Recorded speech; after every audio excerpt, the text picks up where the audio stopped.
Hello, good morning, जोहार। मैं संजय और आप देख रहे हैं न्यूज़ झारखंड। चलिए जानते हैं आज के मुख्य 25 बड़ी खबरों को। झारखंड में बढ़ता शीतलहर, लगातार गिर रहा है पारा, मौसम विभाग ने जारी किया अलर्ट। झारखंड में लगातार ठंड बढ़ रही है, पारा गिर रहा है, पूरा राज्य शीतलहर की चपेट में है। कांके और नेतरहाट का पारा गिरकर 1 डिग्री से नीचे पहुंच गया है। मेकलू अस्कीगंज का तापमान 2 डिग्री सेल्सियस दर्ज किया गया है। शीतलहर के कारण राज्य के सभी स्कूल में केजी से 5 तक की कक्षाएं 15 जनवरी 2023 तक पहले ही बंद करने का आदेश दे दिया गया है। मौसम विज्ञान केंद्र ने राज्य में बढ़ते ठंड को देखते हुए येलो अलर्ट जारी किया है। मौसम विज्ञान केंद्र ने राज्य के 10 जिले जिनमें गढ़वा, पलामू, लातेहार, लोहरदगा, चतरा, गुमला, सिमडेगा, कोडरमा, हजारीबाग और गिरिडीह में शीतलहर चलने का अनुमान लगा है। इन जिलों के लोगों को अलर्ट रहने और ठंड से बचने की सलाह दी गई है। अगले 2 दिनों तक कुछ जिलों का न्यूनतम तापमान सामान्य से 4 से 5 डिग्री सेल्सियस नीचे जाने का अनुमान लगा गया है। 14 जनवरी तक मौसम शुष्क रहेगा। ठंडी हवाओं का असर यूपी, बिहार से सटे जिलों में पड़ रहा है। टीबी मुक्त बनाने के लिए स्वास्थ्य विभाग ने 17 जिलों को 4.28 करोड़ रुपए की आवंटन। टीबी मुक्त भारत बनाने के लिए केंद्र सरकार और राज्य सरकार लगातार मरीजों की तलाश करने के लिए अभियान चला रही है। इसी क्रम में स्वास्थ्य विभाग झारखंड ने राज्य को टीबी मुक्त बनाने के लिए 17 जिलों को 4 करोड़ 28 लाख रुपए आवंटन किया है। इससे जरूरी सामान खरीदने के साथ साथ हेल्थ कर्मियों का बकाया वेतन का भी भुगतान किया जाएगा। बता दें कि सरकार मरीजों को इलाज से लेकर पोषण का भी ख्याल रखेगी। सुखाड़ का आकलन करने रांची पहुंची केंद्रीय टीम, क्षेत्र का करेगी मुआयना। झारखंड के सुखाड़ क्षेत्र का मुआयना करने केंद्र की एक टीम सोमवार को रांची पहुंची। टीम का नेतृत्व कर रही भारत सरकार की संयुक्त सचिव एस रुकमणी ने बताया कि सबसे पहले केंद्रीय टीम राज्य सरकार के पदाधिकारियों के साथ बैठक करेगी। इसके बाद सुखाड़ क्षेत्र का दौरा कर यह तय करेगी कि जो लिस्ट राज्य सरकार द्वारा जारी किया गया है उस क्षेत्र की क्या स्थिति है। वकीलों का स्ट्राइक तीसरे दिन भी रहा जारी। अध्यक्ष ने कहा, एकजुट रहें।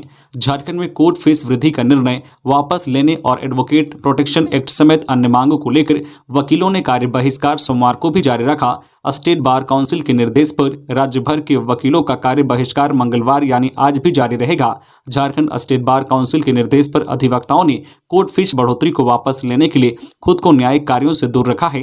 रांची में झारखंड हाई कोर्ट और रांची सिविल कोर्ट के वकीलों ने काउंसिल के निर्देशों का पालन करते हुए खुद को न्यायिक कार्यों से दूर रखा, जिसका असर न्यायिक कार्यों के निष्पादन पर साफ देखने को मिला। झारखंड हाई कोर्ट के कई मामले सुनवाई के लिए लंबित थे, जिसकी सुनवाई टल गई। वहीं रांची सिविल कोर्ट में कई फरियादी अपने मामलों की सुनवाई के लिए कोर्ट की दहलीज तक पहुंचे, लेकिन उन्हें मायूस होकर वापस लौटना पड़ा। शिक्षा मंत्री से विद्यालय सुबह 10:30 बजे से खोलने की अनुमति पर आग्रह। शिक्षाविद और समाजसेवी पारसनाथ मिश्रा ने शिक्षा मंत्री जगन्नाथ महतो को ट्विटर के माध्यम से आग्रह किया है कि कक्षा 5 तक स्कूल बंद के स्थान पर सुबह 10:30 बजे से खोलने की अनुमति दी जाए। पारसनाथ मिश्रा ने कहा है कि 1 वर्ष से ज्यादा स्कूल बंद रहे हैं और इसका प्रतिकूल प्रभाव बच्चों की पढ़ाई पर पड़ा है। यदि सरकार सुबह 10:30 बजे से स्कूल की अनुमति दे दे तो बच्चे स्कूल सुविधापूर्वक आ सकते हैं और उनका पढ़ाई भी जारी रहेगा। स्कूल बंद होने से पढ़ाई पर बुरा असर पड़ेगा और परीक्षा की तैयारी में भी दिक्कत आएगी। पारसनाथ मिश्रा ने सरकार से तत्काल प्रभाव से स्कूल को खोलने की अनुमति देने का आग्रह किया है। खबरों में आगे बढ़ने से पहले आपसे रिक्वेस्ट है कि अगर आप चैनल को सब्सक्राइब नहीं किए हैं तो प्लीज चैनल को सब्सक्राइब करके बेल आइकन प्रेस कर दे, जिससे आपको झारखंड की हर छोटी बड़ी खबर का अपडेट आप तक पहुंचता रहे। चलिए बढ़ते हैं खबरों की ओर। धनबाद ब्लास्ट में बड़ा खुलासा। पुलिस ने पिंटू बरनवाल के घर से 264 विस्फोटक जिलेटिन बरामद किया। नक्सलियों से संबंध की पड़ताल कर रही पुलिस। धनबाद के तोपचांची गोमो रोड सब्जी बाजार विस्फोट के मामले में पुलिस के हाथ बड़ी सफलता लगी है। घायल पिंटू बरनवाल के आवास गोमो शिव मंदिर के पास पुलिस ने 264 विस्फोटक जिलेटिन बरामद की है। इस धमाके में 4 लोग घायल हैं। घायलों को रांची रिम्स रेफर किया गया है, जबकि एक धनबाद के SNMMCH में इलाजरत हैं। घर की तलाशी में जैसे ही पुलिस को विस्फोटक मिला, पुलिस ने तुरंत इसकी सूचना पुलिस बम निरोधक दस्ता और STF रांची को दी। रांची से बम निरोधक दस्ता और STF रांची 4 घंटे के अंतराल पर लगभग 3 बजे दिन में गोमो शिव मंदिर गली पहुंची। टीम ने पूरे घर की तलाशी ली। घर से जिलेटिन बरामद किया गया, उसकी जांच की गई। इस मामले में पुलिस ने पिंटू बरनवाल से सख्ती से पूछताछ की जा रही है। पुरानी पेंशन योजना को लागू करने के लिए युवा दिवस पर रेलवे कर्मचारियों का धरना। युवा कर्मियों की होगी बड़ी भागीदारी। नई पेंशन योजना समाप्त करने और पुरानी पेंशन योजना को लागू करने के लिए 12 जनवरी को युवा दिवस पर रेलकर्मी धरना प्रदर्शन करेंगे।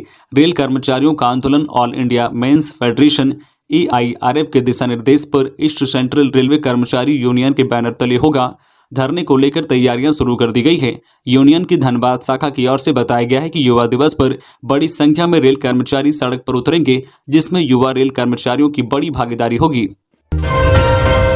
सीएम हेमंत सोरेन से देवघर डीसी ने की मुलाकात। मुख्यमंत्री हेमंत सोरेन से कांके रोड रांची स्थित मुख्यमंत्री आवासीय कार्यालय में सोमवार को देवघर उपायुक्त मंजूनाथ भजंत्री ने मुलाकात की। मुख्यमंत्री से यह उनकी शिष्टाचार भेंट थी। इस अवसर पर दोनों ने एक दूसरे को नववर्ष की बधाई दी। ग्राहक सेवा केंद्र में लूटपाट, हथियार के बल पर 2 लाख रुपए लेकर अपराधी फरार। दुमका के हंसडीहा थाना क्षेत्र के गंगवार स्थित बैंक ऑफ इंडिया के ग्राहक सेवा केंद्र में अपराधियों ने बंदूक की नोक पर लूट की घटना को अंजाम दिया है। इस दौरान अपराधियों ने 2 लाख रुपए लूट कर ले गए। बताया जा रहा है कि 2 बाइक में 4 की संख्या में अपराधी पहुंचे थे। इधर घटना की सूचना पर अनुमंडल पुलिस पदाधिकारी शिवेंद्र मौके पर पहुंचकर मामले में संबंधित जानकारी ली। वही पुलिस मामले की तफ्तीश में जुट गई है। छतरपुर में दिवाकर जी सहित 8 नक्सलियों की गिरफ्तारी की सूचना। पलामू के छतरपुर की पुलिस को बड़ी सफलता मिली है। नक्सली संगठन टीपीसी में दिवाकर जी सहित 8 नक्सलियों की गिरफ्तारी की खबर है। गिरफ्तार दिवाकर पलामू के मनातू थाना क्षेत्र का रहने वाला बताया गया है। हालांकि पुलिस ने इन नक्सलियों की गिरफ्तारी को लेकर आधिकारिक रूप से पुष्टि नहीं की है। संवेद शिखर पर अब नया विवाद। आदिवासी समुदाय का दावा, पूरा पारसनाथ पहाड़ हमारा। आज 10 जनवरी से बड़े आंदोलन की तैयारी। संवेद शिखर को लेकर नया विवाद शुरू हो गया है। झारखंड के आदिवासी संथाल समुदाय ने दावा किया है कि पूरा पहाड़ उनका है। आदिवासियों का कहना है कि यह उनका मारांग बुरु यानी बूढ़ा पहाड़ है। ये उनकी आस्था का केंद्र है। यहाँ वे हर साल आषाढ़ी पूजा में सफेद मुर्गे की बलि देते हैं। इसके साथ छेड़छाड़ उन्हें मंजूर नहीं होगी। हालांकि रविवार को जैन समाज और आदिवासियों के साथ जिला प्रशासन ने बैठक की। आम राय बनाने के लिए कमेटी बना दी, जिसमें प्रशासनिक अफसर, जनप्रतिनिधि, जैन समाज और आदिवासियों के प्रतिनिधि शामिल हैं। हालांकि आदिवासी समाज अब भी अड़ा हुआ है। बड़े आंदोलन की तैयारी चल रही है। विरोध और आंदोलन का मोर्चा सत्ताधारी दल झामुमो के विधायक लोबिन हेम्ब्रम ने संभाला हुआ है। हेम्ब्रम ने कहा है कि लड़ाई आर पार की होगी। आदिवासी समाज के लोग वर्षों से इस इलाके में रह रहे हैं। हेम्ब्रम ने कहा है कि लड़ाई आर पार की होगी। आदिवासी समाज के लोग वर्षों से इस इलाके में रह रहे हैं। अब उन्हें ही बलि देने से रोका जा रहा है। जमीन हमारी, पहाड़ हमारे और कब्जा किसी और का कब्जा नहीं करने देंगे। हेम्ब्रम ने कहा है कि सरकार को पारसनाथ को मरांग बुरु स्थल घोषित करना होगा। अगर 25 जनवरी तक हमारी मांग पूरी नहीं होती है तो 30 जनवरी को उलीहातू में उपवास पर बैठेंगे। केंद्र और राज्य सरकार के खिलाफ बड़ा आंदोलन किया जाएगा।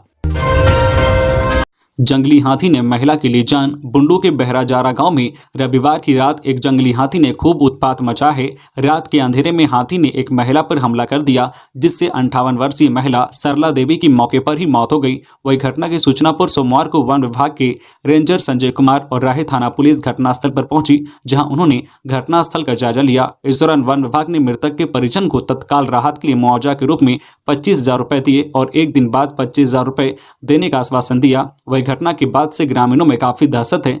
घटना बुंडू अनुमंडल के राहे ओपी थाना क्षेत्र के बेहराजारा गांव की है।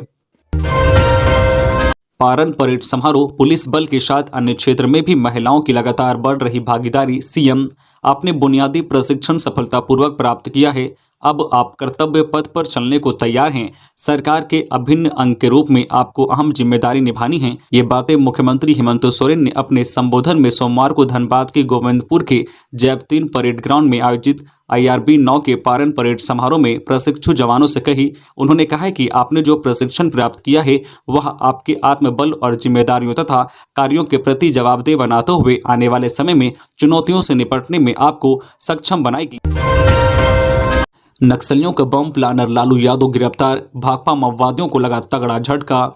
चतरा पुलिस ने भाकपा माओवादियों को एक बार फिर तगड़ा झटका दिया है। जिला के प्रतापपुर थाना पुलिस की टीम ने SDPO अविनाश कुमार के नेतृत्व में अभियान चलाकर माओवादियों का बम प्लानर सह कुरियर लालू यादव को गिरफ्तार करने में सफलता हासिल की है। यह कार्रवाई चतरा SP राकेश रंजन को मिली गुप्त सूचना के आधार पर की गई है। दुर्दांत नक्सली लालू यादव विगत 8 वर्षों से पुलिस की आंखों में धूल झोंक कर फरार चल रहा था। वह माओवादी संगठन में बम बनाने और पेट्रोलिंग पर निकली पुलिस पार्टी को टारगेट करने की नीयत से सड़क में बम प्लांट करने का एक्सपर्ट माना जाता था। बागमारा विधायक ढुलू महतो ने किया सरेंडर, गए जेल। रविवार रात अचानक बिगड़ी थी तबियत। विधायक बोले, कोर्ट का आदेश सर्वोपरि, मेरी तबीयत लंबे समय से खराब है। बाघमारा विधायक ढुलू महतो ने निचली अदालत में आत्मसमर्पण कर दिया है। उन पर आरोप है कि उन्होंने वारंटी राजेश गुप्ता को पुलिस हिरासत से छुड़ा लिया था। बाघमारा के भाजपा विधायक ढुलू महतो ने सोमवार को अदालत में सरेंडर कर दिया। झारखंड उच्च न्यायालय ने ढुलू महतो को रिवीजन याचिका पर सुनवाई करते हुए उन्हें 1 माह के भीतर सरेंडर करने का आदेश दिया था। धनबाद के अनुमंडल न्यायिक दंडाधिकारी अभिषेक श्रीवास्तव की अदालत ने विधायक ढुलू महतो को न्यायिक हिरासत में जेल भेज दिया। विधायक ढुलू महतो ने कहा है कि मैं न्यायालय के फैसले का सम्मान करता हूं। मेरी तबीयत खराब थी, मुझे रेफर किया गया था, लेकिन कोर्ट का आदेश मेरे लिए सर्वोपरि है, इसलिए मैं अस्पताल नहीं गया। आंगनबाड़ी केंद्रों के समय में परिवर्तन, छोटे बच्चों को मिली राहत। सरकार की संयुक्त सचिव महिला बाल विकास एवं सामाजिक सुरक्षा विभाग ने राज्य में बढ़ रही ठंड को लेकर आदेश जारी किया है, जिसमें आंगनबाड़ी केंद्रों के संचालन अवधि में संशोधन किया है। विभाग ने आंगनबाड़ी केंद्रों को सुबह 9:30 बजे से दोपहर 1 बजे तक ही चलाने का आदेश दिया है। साथ ही केंद्रों को आवश्यकता अनुसार बंद रखने का भी आदेश जारी किया है, जिससे छोटे बच्चों को राहत मिली है। विभाग के आदेश के बाद उपायुक्त नैन्सी शाही ने हजारीबाग जिला में संचालित सभी आंगनबाड़ी केंद्रों को समय परिवर्तन का आदेश दिया है। 15 जनवरी तक सुबह 9:30 से दोपहर 1 बजे तक केंद्र संचालित करने का आदेश दिया है। कम राशन दे रहा था डीलर, लाइसेंस हुआ सस्पेंड। कम राशन देने वाले दुकानदार पर फिर कार्रवाई हुई है। राजधानी के चान्हो में 25 राशन कार्डधारियों ने रांची समाहरणालय स्थित जिला आपूर्ति कार्यालय में उपस्थित हुए थे। उन्होंने चान्हो स्थित टांगर के पीडीएस डीलर मोतीलाल साहू के खिलाफ कम राशन देने की शिकायत की थी। इसके अलावा विभिन्न बिंदुओं पर अपनी शिकायत पहले भी दर्ज कराई थी। उनका कहना था कि इसकी शिकायत बीएसओ, बीडीओ के अलावा सरकार आपके द्वार में कर चुके हैं, मगर कोई कार्रवाई नहीं हुई। लाभुकों के बयान पर जिला आपूर्ति पदाधिकारी ने मोतीलाल साहू का डीलर लाइसेंस जिला तत्काल प्रभाव से निलंबित कर दिया। साथ ही बढ़ती गई अनियमितताओं के लिए लाइसेंस रद्द क्यों नहीं किया जाए, इसको लेकर 1 सप्ताह के अंदर सुस्पष्ट स्पष्टीकरण समर्पित करने का निर्देश दिया गया। 2 लाख का गांजा बरामद, होटल मालिक गिरफ्तार।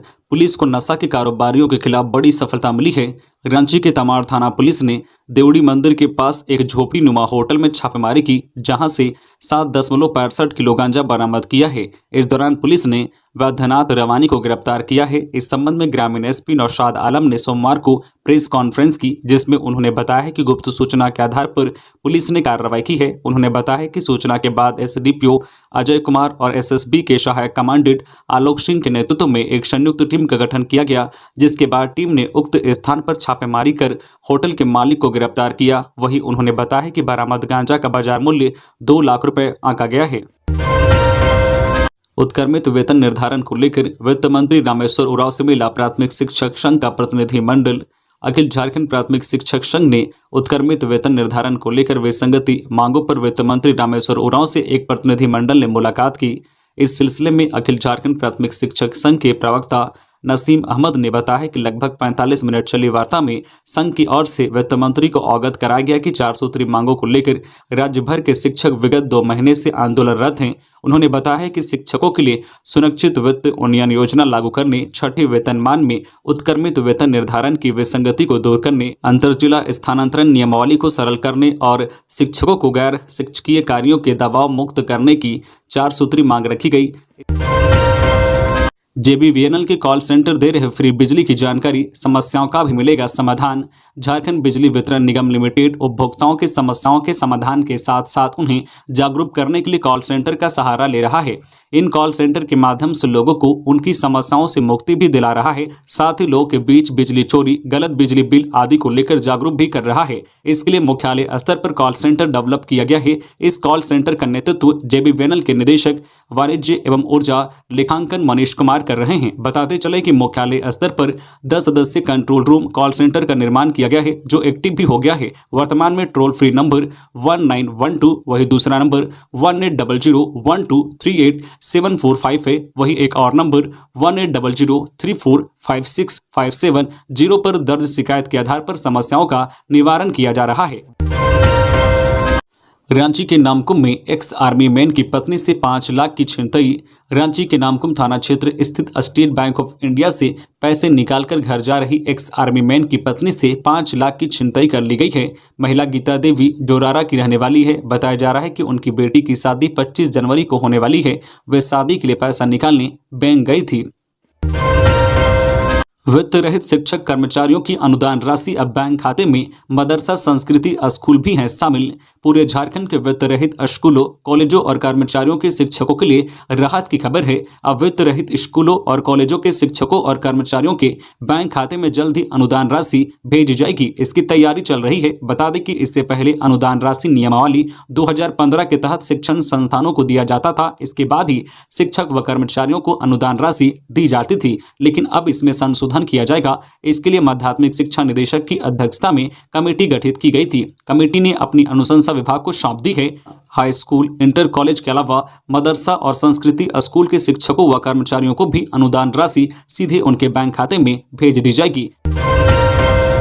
12 जनवरी को कांग्रेस प्रदेश कार्य समिति की विस्तारित बैठक, प्रदेश प्रभारी होंगे शामिल। 12 जनवरी को कांग्रेस के प्रदेश कार्य समिति की विस्तारित बैठक होने वाली है। इससे पहले झारखंड प्रदेश कांग्रेस कमेटी की नवगठित पॉलिटिकल अफेयर्स कमेटी की महत्वपूर्ण बैठक 11 जनवरी 2023 को 11 बजे जिमखाना क्लब रामगढ़ में आहूत की गई है। बैठक में राज्य की वर्तमान राजनीतिक हालत, नियोजन नीति, 27% ओबीसी आरक्षण, सरना धर्म कोड, 1932 खतियान आधारित स्थानीय नीति, दलित उत्पीड़न के मामले, महिला सशक्तिकरण, भीड़ हिंसा जैसे महत्वपूर्ण विषयों पर विचार विमर्श किया जाएगा। घोषणा पत्र में किया गया वादा पूरा करने में वर्तमान सरकार अब तक रही असफल। लोबिन हेम्ब्रम, बिहार से झारखंड को अलग करने में गुरुजी शिबू सोरेन ने जो ख्वाब सजाया था वह पूरा होता नहीं दिख रहा है। जल, जंगल, जमीन की सुरक्षा को लेकर हम लोगों ने गुरुजी के साथ मिलकर आंदोलन किया था, लेकिन इसकी सुरक्षा के लिए सरकार द्वारा कोई काम नहीं किया जा रहा है। ये सवाल झामो विधायक लोबिन हेम्ब्रम ने अपनी ही सरकार के खिलाफ लातेहार में झारखंड बचाओ के प्रमंडल स्तरीय सम्मेलन में खड़े किए हैं। उन्होंने कहा है कि यह सरकार जनता को झुनझुना दिखा रही है। इस दौरान उन्होंने कहा है कि विरोध नहीं कर रहे हैं, बल्कि सरकार को आईना दिखाने का काम कर रहे हैं। मालूम हो कि झारखंड में सीएनटी, एसपीटी और पेशा कानून और 1932 के खतियान को झारखंड में लागू कराने जैसे मांगों को लेकर विधायक लोबिन हेम्ब्रम के नेतृत्व में कई संगठनों के सहयोग से झारखंड बचाओ मोर्चा बनाया गया है। झारखंड मनरेगा में महिला श्रमिकों की भागीदारी बढ़ी। वर्ष 2022-23 में अब तक 9 करोड़ मानव दिवस सृजित, 47% महिलाओं को हर दिन मिल रहा काम। झारखंड में मनरेगा में विगत 3 वर्ष में महिला श्रमिकों की संख्या में बढ़ोतरी दर्ज की गई है। इसका सबसे अधिक लाभ उन महिलाओं को मिल रहा है जो सिंगल, डाइवोर्सी या जिनका कोई सहारा नहीं है, उन्हें मिल रहा है। बताते चले कि 2019-20 में महिला श्रमिकों का प्रतिशत 41.31 था, जबकि वर्ष 2020-21 में 42.56, वही 2021-22 में 45.58 एवं 2022-23 में अब तक 47.1% महिलाओं को हर दिन काम मिल रहा है। ग्रामीण क्षेत्र में ग्रामीणों को रोजगार उपलब्ध कराने के उद्देश्य से मनरेगा के तहत वित्तीय वर्ष 2022-23 में अब तक 9 करोड़ मानव दिवस का सृजन किया जा चुका है। तो ये थी आज की झारखंड की टॉप बड़ी खबरें। इसी तरह झारखंड की हर छोटी बड़ी खबर देखने के लिए आप हमारे चैनल न्यूज झारखंड चैनल को सब्सक्राइब करके बेल आइकन प्रेस कर दीजिए, जिससे आपको झारखंड की हर छोटी बड़ी खबर का अपडेट आप तक पहुंचता रहे। तो आज के लिए बस इतना ही। हमें दीजिए इजाजत, फिर मिलते हैं नेक्स्ट न्यूज में।